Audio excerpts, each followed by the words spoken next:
What's up guys, how you doing? I hope you guys are well. Welcome to another video and episode 2 of our new mini-series on a Tuesday, Gears and Tips Tuesdays. Now first of all, I'm going to apologise for my voice. I've got another cold. You guys might remember I had a cold just like a few weeks ago on my video. I'm gutted. I don't know how it's happened again. But anyway, one way or another it has, and I guess I've just got to get over it. But I hope you guys are going to show me a little bit of sympathy. And if you haven't hit that like button already, well, you should have done. I thought we were mates. I'm not well, and yet I'm still taking the time to try and film a video. Just right there, that little like button. That's all it takes. Sympathy. Jokes aside though guys, yes I am ill, but I'm still filming the video because I wanted to make sure we had something to go ready for Tuesday. If you do enjoy the video, please do hit that thumbs up button, give me the like on the video. If you're new to the channel, please do think about subscribing. Loads more videos to come like this, and loads more videos already on my channel that you should go and check out.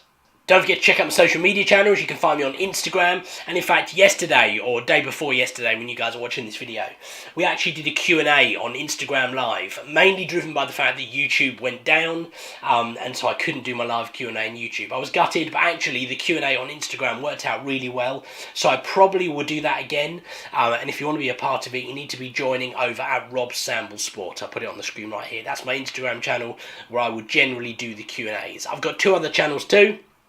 Don't forget to check me out on those 2, and the bottom one there, Rob Samble's photo, you can find me on Twitter using that one too.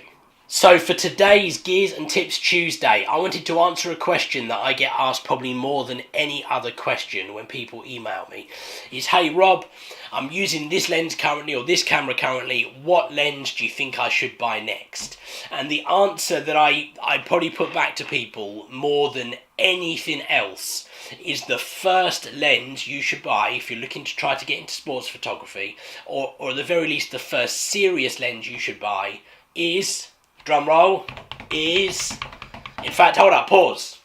I'll tell you what you should do. Go take a second. Comment below what lens you think I'm going to say. Don't cheat. Don't watch the video ahead and then go comment. Comment now. Comment what lens you think I would say to people is the first lens you should buy if you're looking to get a more serious lens for sports photography. Comment below. Be interested to see what people come up with. And then we'll go. I'm going to go let you do it right now. Off you go. Okay, so back to my answer. My answer, loads of you guys probably guessed it, is the Canon 70-200 f2.8. This is the lens that I would suggest it could be used for sports photography more than just about every other lens. Now, the first thing I'm going to say, when I'm talking about this lens, I'm talking about the f2.8 version. The reason being, because if you're going to save up the money to buy this lens, spend the extra few £100 and get the f2.8, because it is going to be so much more useful to you in the long run than the f4. So much more useful. So take the time, spend a little bit longer saving the money if that's what you need to do, get the 2.8 version. Now there's good news, you can get all different models of this lens. This is not the newest lens by a stretch. This is the 70-200 f2.8 IS Mark 1. Since then there is a Mark 2 and even a Mark 3. So you could pick one of these ones up used on eBay or MPB or something like that for a decent price. I'm going to be looking to upgrade to the Mark 2 fairly soon, maybe even the Mark 3 if I can stretch to it. But you don't have to get the really expensive version. There's also a non-IS version as well. That's an older lens, but again, you'll be able to get that cheaper. So why do I suggest this lens? What's the benefits? So benefit number 1 is the thing I was just talking about. It's the fact that it is f2.8. That's going to be great for you in low light. You'll be able to use it indoors if you shoot stuff like basketball.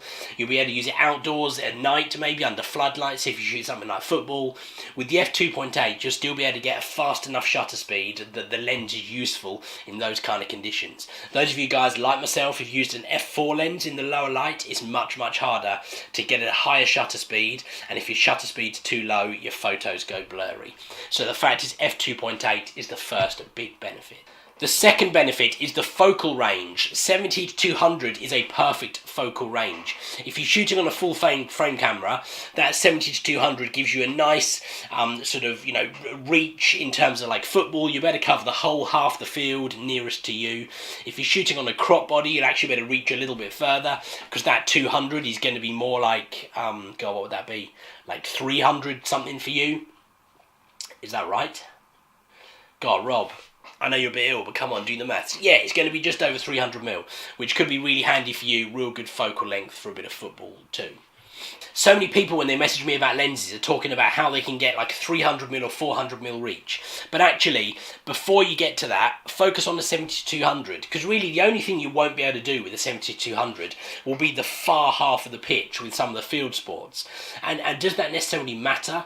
You want to get the action that's coming towards you first, right? Focus on that first. Once you've got that down and you've got a bit more money, then start worrying about the longer range lenses. The third benefit of this lens is image quality. This is such a fantastic lens. Like I said, this isn't the newest version, but this one still produces awesome images.